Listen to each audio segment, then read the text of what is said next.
Ok, hoje a gente vai mergulhar fundo no método de estabilização, mais especificamente no método SAS Módulo 2. É um protocolo de engenharia de identidade que gira em torno de um conceito bem poderoso: ocupação do trono e unificação do ser. Parece intenso, né? Mas o que isso quer dizer na prática? Bom, é isso que a gente vai descobrir agora.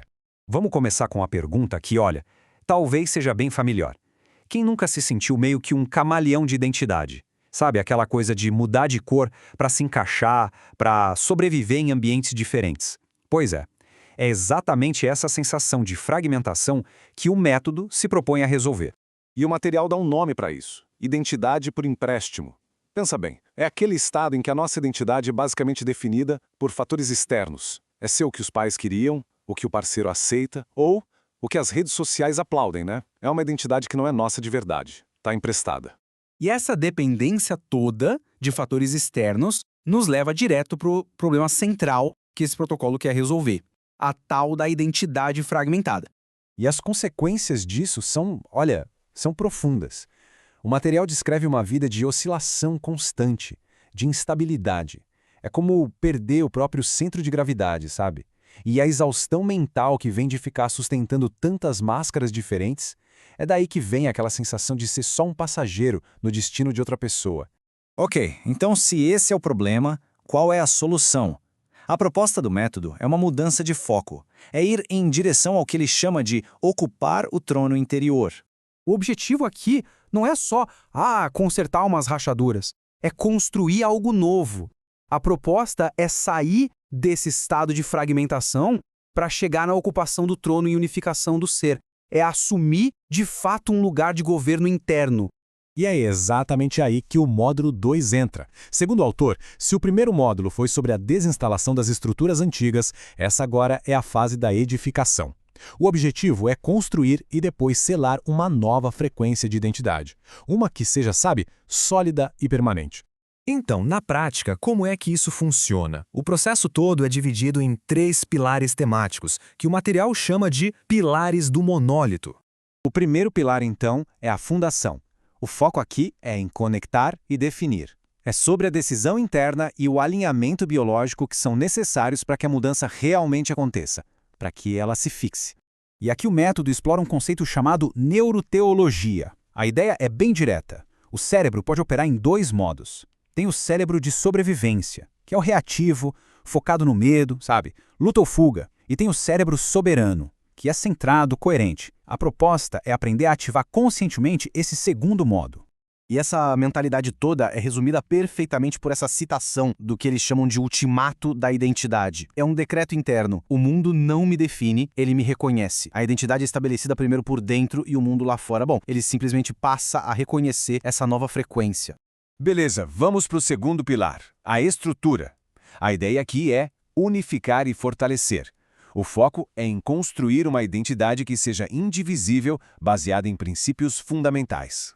E a ferramenta central para isso é o prumo interno. É uma ótima metáfora. Pensa num prumo de construção, que garante que a parede está retinha, na vertical. A ideia é a mesma. Esse conjunto de princípios inegociáveis garante a integridade, mantém a verticalidade nas decisões, não importa a pressão externa. Tá, mas e como isso funciona? O processo é bem direto. Primeiro, é preciso estabelecer os princípios, definir quais são os pilares centrais da vida. Depois, usar esses princípios como um filtro para todas as decisões. E o resultado disso? É manter a verticalidade, ou seja, se recusar a negociar aquilo que foi definido como inegociável. Isso tudo leva ao que é chamado de estado de monólito. É a coragem de ser uma peça única, inegociável, indivisível. É a ideia de uma identidade que é inteira, consistente e que não fica se quebrando em pedaços para se adaptar a cada ambiente. Uma peça única. Chegamos então ao terceiro pilar, que foca na interação. Ok, uma vez que essa identidade sólida está construída, como ela interage com o mundo sem ser corrompida? A resposta está em proteger e selar. A metáfora usada aqui é a do cálice. A ideia é que a pessoa se torne um recipiente com fronteiras psicológicas fortes, como um cálice. Isso permite estar no mundo, observar tudo, até o caos, sem absorver o ruído ou a negatividade. O conteúdo interno, esse permanece intacto. E todo esse processo, esses 3 pilares, culmina no objetivo final: selar a nova frequência, tornar essa nova identidade estável algo permanente. O conceito de selagem de frequência é exatamente esse. É sobre eliminar aquela oscilação, sabe? Entre o velho eu e o novo eu. O objetivo é que esse novo estado de ser se torne a realidade padrão, natural. Não um esforço temporário. É a transição de estar mudando para ter mudado. E a conquista final deste módulo é resumida nesta frase: não se faz governo, se é o governo. A ideia é que o governo interno deixa de ser uma ação, uma coisa que se faz, para se tornar um estado de ser, um estado permanente. Mas, segundo o autor, esse não é o fim da jornada. A estabilização é vista como o alicerce para algo maior. Nas notas finais do material, fica claro que a estabilização é só o pré-requisito. O trono foi ocupado e a frequência foi selada para que na fase seguinte, essa identidade estável possa começar a moldar ativamente a realidade. É a passagem da construção interna para a manifestação e o domínio no mundo externo. O que nos leva à pergunta final, a conclusão lógica de todo esse processo.